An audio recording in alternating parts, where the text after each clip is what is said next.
Kakinada see port వ్యవహారంలో అరబిందో సంస్థ వెనక్కి తగ్గింది. వాటాలను తిరిగి కేవీ రావుకు ఇచ్చేసిందా అనే వ్యవహారంలో ఇటు ఏపీలో ఇప్పుడు ఇదే హాట్ టాపిక్ గా మారింది.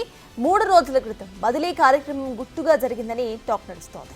ఈ వివాదంలో పై స్థాయి వ్యక్తులు మధ్యవర్తిత్వం జరిపారని అంటున్నారు. అయితే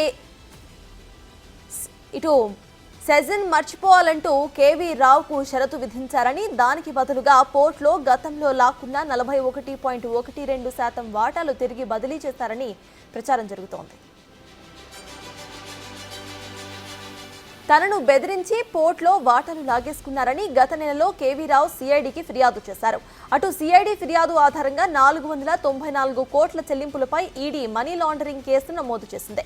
ఈ కేసులో ఇప్పటికే వైసీపీ ఎంపీ విజయసాయిరెడ్డి, వైవి విక్రాంత్ రెడ్డిలను ఈడీ అధికారులు విచారించారు కూడా. ఒకవైపు ఈడీ విచారణ జరుగుతూ ఉండగానే కేవీ రావుకు వాటాలను అరబిందో సంస్థ తిరిగి ఇచ్చేశారని వాదనలు వినిపిస్తూ ఉండటం ఇప్పుడు చర్చనీయాంశంగా మారింది. మరోవైపు కేవీ రావుకు చెందిన 8,000 ఎకరాలున్న కాకినాడ సెజ్ పూర్తిగా అరబిందో సొంతమైంది. సెజ్లో తన వాటాగా 1,104 కోట్లు రావాల్సి ఉండగా 12 కోట్లతో సరిపెట్టారని కేవీ రావు సిఐడికి ఇచ్చిన ఫిర్యాదులో పేర్కొన్నారు. పోర్టు వాటాలను తిరిగి ఇచ్చేసినందుకు ఇక సెజ్ గురించి మర్చిపోయేలా డీల్ కుదిరినట్లుగా సమాచారం. అయితే కేవీ రావు మాత్రం సెజ్లో వాటాలను వదులుకునేది లేదని చెప్తున్నారట.